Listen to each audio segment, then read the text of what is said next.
Believe that these energies that are coming in now are really about bringing in this type of unconditional love and getting to the point that we have unity with diversity instead of duality, because we have to change it. Duality, what does duality even mean? Think of the word. It means to fight, to duel. Duality.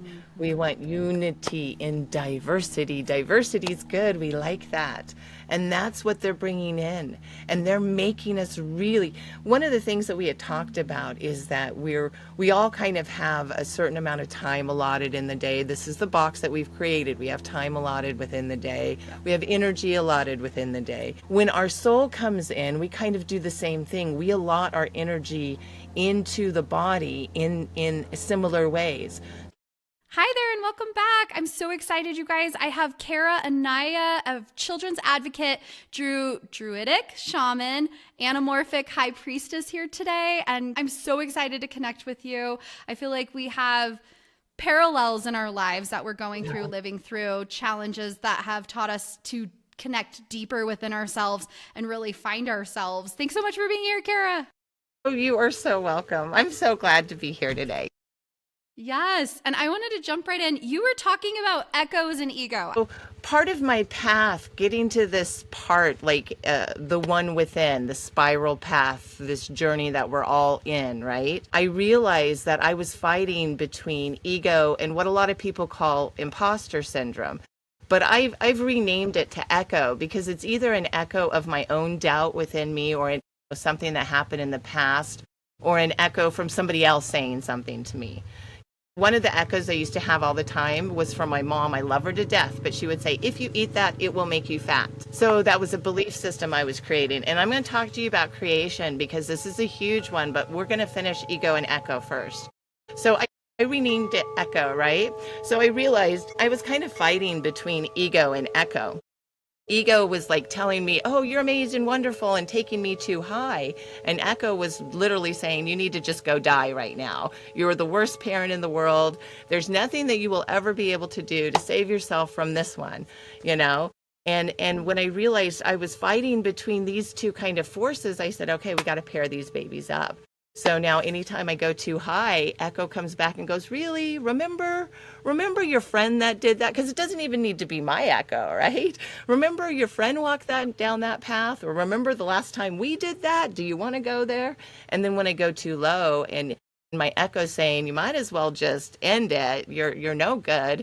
Ego comes in and goes, nope. We fought through all of these times, and it reminds me of how amazing I am. And I paired them up. They're just two sides to the same coin. So I paired those babies up, and now I have like this balance within. I love that so much. I feel like almost I've been talking to my son about Harry Potter. He's reading Harry Potter right now. And I feel like there's the two sides that Harry has within him. Like he has the Voldemort, kind of the evil, and then he has like the pieces from his parents, like the unconditional love from his parents. I guess that's a little different, but it just makes me think of that piece.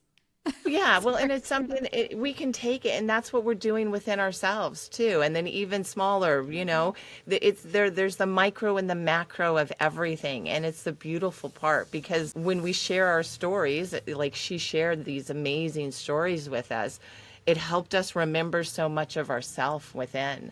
So these books and these sharings are really what we should be doing instead of teaching and learning, as far as I'm concerned. It should be sharing and remembering because we have the building blocks within us. We've just forgotten. We've made ourselves so small. So many people just believe that the body is all that they have. This physical vessel is all that they have.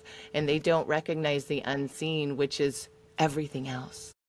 And it's so much bigger. It's huge. I mean, think of the feelings, the emotions, the thoughts. These are all unseen things. These are all unseen things. And when we can pair those two up together too, it gets magical.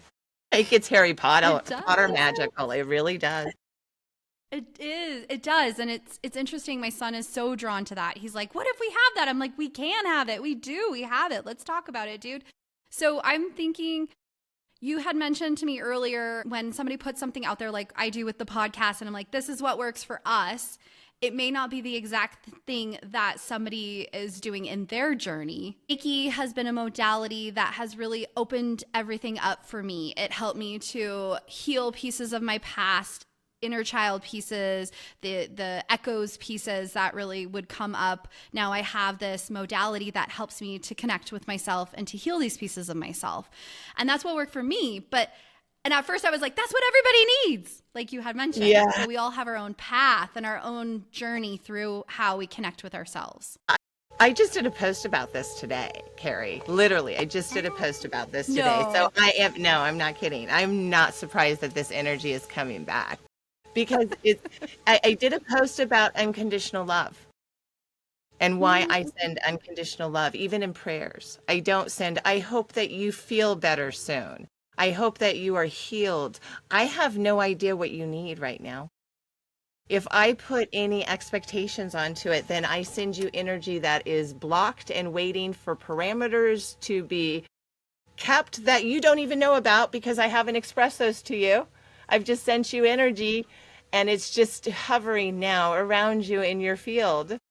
So yes, it has to be each person's path. They're sharing and remembering, because what I'm going to remember that will help me, you're thinking, oh, I'm going to share this story because this is the lesson that I think they need. It could be totally something backwards and it helps me tremendously, but not for the reason that you were aware of. Mm-hmm. And Yeah, that's how it we ignites work. something new, right? It Yeah. ignites something within you. Yes, the sharing and remembering. The teaching, the whole, I'm going to teach you something, is I'm going to put it into a box. And if you only do it this way, it will only work this way. I'm tired of boxes. I want to share and remember together. Yes, we create the boxes so that we can share together. Look what I have. It's a pretty pair of glasses. Here's my box. Do you like it? But we don't have to be so rigid that we say, oh, it must only be done this way. Because the way that this box was created can be many different ways. So I'm loving this. I love it. I would love to hear your thoughts on these kids coming in. I really believe that these energies that are coming in now are really about bringing in this type of unconditional love and getting to the point that we have unity with diversity instead of duality. Because we have to change it. Duality. What does duality even mean? Think of the word. It means to fight, to duel. Duality. We want unity in diversity. Diversity is good. We like that. And that's what they're bringing in. And they're making us really, one of the things that we had talked about is that we all kind of have a certain amount of time allotted in the day. This is the box that we've created. We have time allotted within the day. We have energy allotted within the day. When our soul comes in, we kind of do the same thing. We allot our energy into the body in similar ways. So a lot of the kids that are nonverbal that are stepping in are opening up their telepathic abilities. See the duality? We have duality, right? So they're choosing to go telepathically instead of verbal. Doesn't mean that communication isn't happening, and any parent of these nonverbal kids knows it's occurring because they have stepped into it one way or another themselves. One way or another. Either they're noticing the way that they're sitting, like with my son Evan. If he would sit next to me, even if he had his hands crossed and he had this attitude of whatever, he was next to me. He wanted that. Now this is the child that did not like touch, did not like, so a lot of parameters I was dealing with. I was trying to figure out his box. It was very crazy. He was the one that was nonverbal until he was about 6. I didn't hear I love you until he was 7. But then when he said I love you, I knew he meant it to the core. That boy will love me forever. He does not throw words like that around. He's mad at me right now, by the way, but he loves me. So I get it. But, I've been there. yeah. But so I think what they're really doing right now is establishing that unity in diversity, and they're bringing it in their own unique form. And each one is so, so different that we can't even try to box them. They're saying, we will not be boxed anymore. We will no longer be your sheep. There are no sheep here. None. And that's the energy that I'm getting from these kids. They are so unique. We have to stop and look at them separately. And that's what we need to be doing with each other too, by the way. We're each sovereign. You're amazing. You're beautiful if no one told you that today. Same to you, Kara. I Thank love you. it. I think that's beautiful. Yes, sharing this unconditional love. That seems to be the theme right now, today, Yeah. again. Well, the best way to connect with anybody is just to be authentically yourself. But we've forgotten who we even are. I took a long hot minute to even figure out what I like. Remember, ego, echo, ego, echo. So it was like, was I choosing this because this ego aspect of, whatever, because that's what society said I should do? Connection, I think, is a piece I was thinking. Authenticity is the best way to do it. Even if you are being not pretty and not beautiful, even if you're crying, even if you're just not okay, being authentic about it, but not being, I need you to save me, I need you to fix me, I need you to do something in order for this to be okay. Being authentic within your true rawness, even at your worst, is better any day of the week than ego or echo. The way we talk to each other, the way we interact with each other. I'm constantly, every single day going, what belief system do I need to step into? Do I need to shift? Do I need to change? Or do I need to adapt in order for this, what I want to happen, to come to fruition? Okay. Our belief system is in many ways our identity. It is the ego and the echo. So when we have belief and then we add an emotion. Now think of that. How often are the emotions that we're adding that are frustration? Even when we're helping our kids or each other, we're frustrated from it. So what are we going to get back from the situation? Okay. We're going to get frustration from the kid. They're going to reflect it back. They're the best little mirrors in the world. We reflect love and light to them. They will pick it up and start reflecting it back. Okay. So the emotion that we add into it, and then the action that we do. What action is it that we're doing to get the creation moving? Okay. So the best way to find this unity within is to give yourself a whole lot of grace, give yourself a whole lot of gratitude. And every time you have any thought that comes to you that you dislike, because it'll start with dislikes, okay? Those are the ones that we are most apparently aware of, okay? Any thought or even situation that comes to you with dislike, step into gratitude for it and step into unconditional love and step into the highest love that you can possibly see. I have all these other druidic, amazing short, but I have the balances to all of it too. And I am constantly balancing it within me, choosing to be, because we're not just one person. You're not just Carrie. I'm not just Kara, your mom, your wife, your doctor, when the kids come in, we become everything to everybody in some way, shape, or form, or we can choose to. Who do we choose to be? I'm choosing love, period. I choose the unconditional love. It's balanced. It's no parameters. It's not saying I'm going to show up if you do X, Y, and Z. So that's where, if I can give one piece of advice to help people connect, to be authentically true. A, the kiddos know when you're not. Kids can feel it within them still.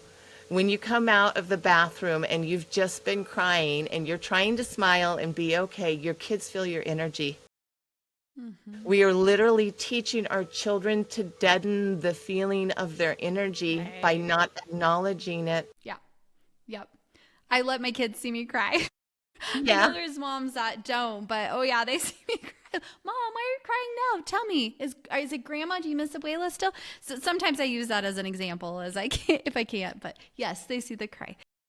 I will say, some of the kids coming in, and I don't know if this often is the kids with like the PDA. I don't know if you know the pathological demand avoidance.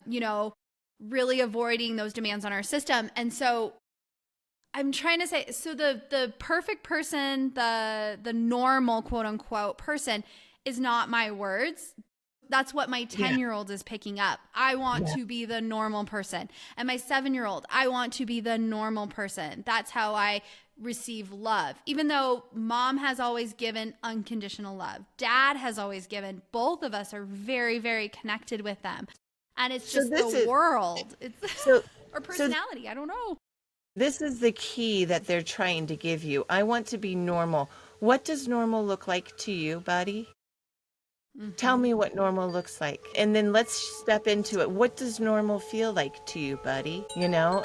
And let's step into that, because it may be something as small as, I don't want to do this one thing anymore, or to whatever, and we can help them shift that. Because a lot of times what they are considering normal is like way outside the box of what we are, you know? So I would really step in and be like, okay, let's put this down on paper. Let's see what normal looks like. And let's start walking this. And let's make sure it feels authentic to you. You know, every step of the way. It's not my authenticity, because they come down here in many ways as a vibrational blank slate. They have the unconditional love that we all have, but guess what? The duality starts coming on, right? And it could be that they have huge sensory issues.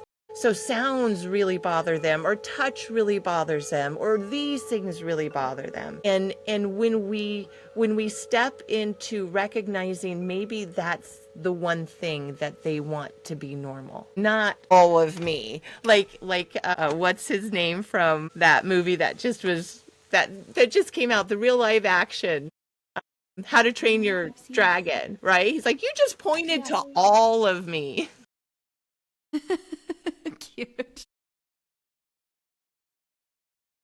So I would step in and go, what does normal look like for you? And then try to break it down, because sometimes even if they are verbal, I know for me, I'm verbal. I had a hard time expressing what that look like to somebody else. And as parents, most of the parents I've worked with, okay, 99.9% of the parents I've worked with have been, I am game to do whatever I need to do to help my kids, right?